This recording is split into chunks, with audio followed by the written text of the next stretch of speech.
right, so the journey we're taking today is, well, it's pretty fascinating. It's about how evolution forces us to choose a partner. Right. And then how psychology determines if we can, actually stand to live with them long term. Exactly. We're doing a deep dive into these deeply programmed systems that govern that initial attraction. And then, and this is the crucial part, how we maintain those bonds for life.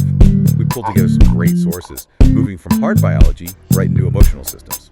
And to really get it, you have to start at the bedrock. We have to go back to 1972, to Robert Trivers. Okay. He formalized this concept called parental investment theory, or just PI. And really, if you want to know why we choose the way we choose, PI is the answer. So break that down for us. What is PI in simple terms? PI is basically any resource, so time, energy, food that's spent on raising offspring and increases their chances of survival. Okay, that makes sense. But here's the key. That same investment reduces the parent's ability to invest in any other offspring. And the big insight, the whole game changer, is that this investment is almost never symmetrical between the sexes. Right, which means the sex that invests less, and that's typically the male, whose contribution can be, very quick, is often free to go find more mating opportunities. While the sex that invests more, typically the female, gestation, nursing, all of it, she becomes the selective one. Exactly. That asymmetry dictates the entire mating landscape. It just imposes completely different selective pressures on males and females. The higher investing sex becomes the choosier sex. And the lower investing sex evolves to be more competitive, more eager to mate. Precisely. And the foundational evidence for this whole idea comes from, well, not the most glamorous of study subjects. No, not at all. It comes from the fruit fly, Drosophila melanogaster. The fruit fly. Yep. Bateman's work way back in 1948 with marked fruit flies. It gives us, I think, the clearest picture of this asymmetry. He measured two things: mating success, MS. And reproductive success, RS. Exactly. And the sheer biological mechanics of these flies are just fascinating. They really illustrate the point perfectly. So let's unpack that fruit fly reality for a second. Well, the males have these impressive spiky hairs called claspers. They use them to, firmly attach to the female during mating. Right. But the real key to the asymmetry is the female's biology. They're polyandrous, which just means they mate multiple times, and they can store millions of viable sperm in this organ called the spermatozoa. For days at a time. The source actually says it can puzzle the outcomes of a following orderly mating. Which sounds like a real challenge for a male fly trying to ensure paternity. It definitely complicates things for him. But when Bateman tracked the success rates, it just perfectly confirmed what we now call the Bateman gradient. And what's that? It just means that the increase in reproductive payoff from getting more mates was way, way steeper for males than it was for females. So for the male fly, more mates directly translated into a huge spike in offspring. A huge, steep increase, yeah. But for the female fly, after a certain point, more matings didn't really change the outcome that much. Her capacity is limited by making eggs, not by lack of sperm. That is the evolutionary engine right there. That difference drives what we call sexual selection, which comes in two distinct forms. The first one is intrasexual selection. That's the competition among the same sex for mates. Think of it as the struggle for dominance. So physical fights, showing off status. Being the biggest, the strongest, yeah. In human terms, you could think of it as, fitness competitions at the gym or climbing the corporate ladder. And then there's the counterforce to that, which is intersexual selection. And that's all about the choice exerted by the opposite sex. This is what drives the evolution of, say, flashy ornaments or specific behaviors. In our context, this is the discerning swipe on the dating app. It's the trait that catches the eye of the partner you want. And what's so wild is when we move from flies to humans, these predictions from Trivers' PI theory, they hold up incredibly well. You shared that big review of studies across 37 countries. What stands out there is just how universal the findings are. The theory predicts that women, the higher investing sex, will prioritize resources. And men, the lower investing sex, will prioritize cues to fertility. And that is exactly what we see everywhere. So specifically, women universally value cues related to a man's ability to acquire resources more than men value those cues in women. Yes, they prioritize earning capacity, ambition, industriousness. And it's not just about, current wealth, it's about the predictive power of those traits. Will this man be a reliable provider in the future? And the data shows these resource proxies ranked higher than physical attractiveness in 36 out of the 37 cultures. That's right. That makes perfect sense from an investment perspective, but it doesn't does sort of run counter to the modern idea that, love should be blind to the bank account. But hang on. If physical attractiveness ranks second for men, right after mutual love, doesn't that suggest that maybe we're overstating the purely evolutionary part in modern dating? That's a great question. And you're right, mutual love and attraction are like the baseline for both sexes. But it's the ranking of the traits right after that baseline that confirms the asymmetry.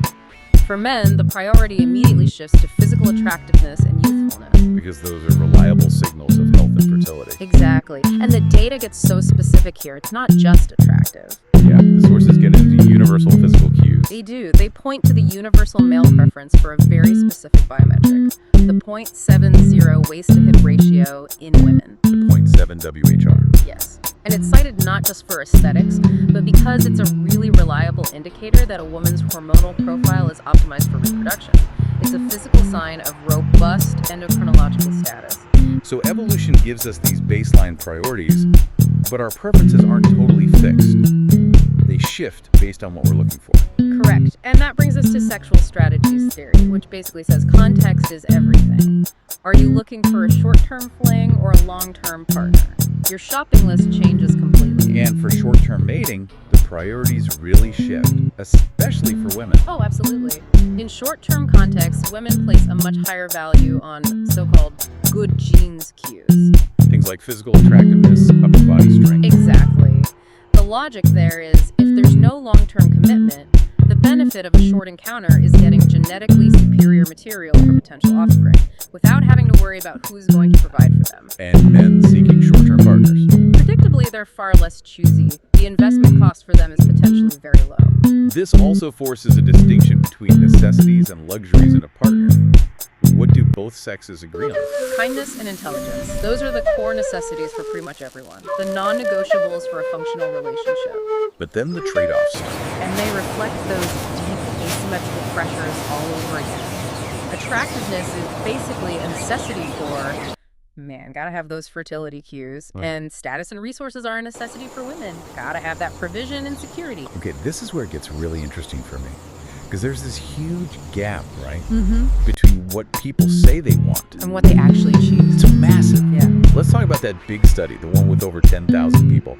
That compared stated versus revealed preferences. This data is so critical. It exposes the powerful social desirability bias in how we talk about our desires. The study found that everyone, both men and women, underestimated how much weight they really placed on physical attractiveness. So we all want to seem like we're above it. We do, but the size of that underestimation, it wasn't equal. Okay. It was way, way more pronounced for women. The study showed they underestimated the value of traits like attractive, nice body, and sexy. By how much? By an average of 13 ranks. 13 ranks, wow. That's not a small difference. No, it's a fundamental disconnect. And conversely, their stated preferences actually overestimated how much they valued traits like ambitious or financially secure compared to what their real-world choices reflected. So the key takeaway is that while women say they prioritize ambition and finances, their choices show physical attraction plays a much more powerful, maybe subconscious role than they're willing to admit. It speaks volumes about societal expectations versus, inherent biological drivers. But ultimately, regardless of this gap, the data confirms a basic truth. We tend to mate assortatively. We pair up with partners of similar overall mate value. Right. Mate selection is, at its core, a computational process. We're integrating dozens of criteria: looks, intelligence, status, ambition into one overall score. The sources even mention algorithms, like the Euclidean distance metric, that can effectively model how we do this. It's high-level matchmaking. There's even a nuance among high-value partners. Yes. For high mate value women, when they have to make trade-offs for long-term satisfaction, they often favor partners who increase pair bond security and emotional attunement. Over partners who might just have those purely physical display traits. Exactly. It suggests that while attraction gets you in the door, it's stability that keeps the door locked. That distinction, attraction versus stability, is the perfect bridge. We've covered the evolutionary rules for choosing a mate. But if we match so well on value, why do so many couples fall apart? And that takes us beyond choice and into the emotional operating system of the bond itself.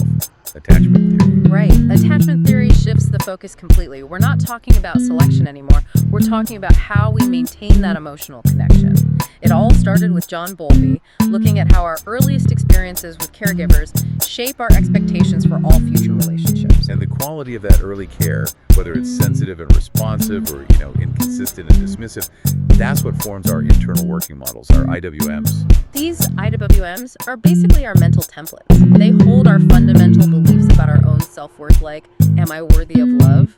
And our expectations about others, can I count on people when I need them? And these models provide this deep continuity straight into our adult romantic lives. A profound continuity. Yes. Okay, let's break down how these play out in the 4 adult attachment styles. The goal for everyone is the secure style. The secure style is the gold standard. These are people who generally have sensitive, responsive care. As adults, they're resilient, they're comfortable with both intimacy and independence, they trust their partners, and they communicate their needs effectively. They're emotionally regulated. Then we get into the insecure style. First up is the anxious or preoccupied style. This one is often rooted in inconsistent childhood care. Sometimes the caregiver was available, sometimes they weren't. So as adults, these people crave extreme closeness, but they really struggle to trust. They see any space in the relationship as a threat. A major threat. It provokes fear, panic, jealousy. They might even use manipulative tactics like creating drama to try and force that connection and get reassurance. And their typical partner, ironically, is often the avoidance style. That's the notorious anxious avoidant dance. The avoidant or dismissive style, which is often linked to emotionally unavailable caregivers, prefers emotional distance.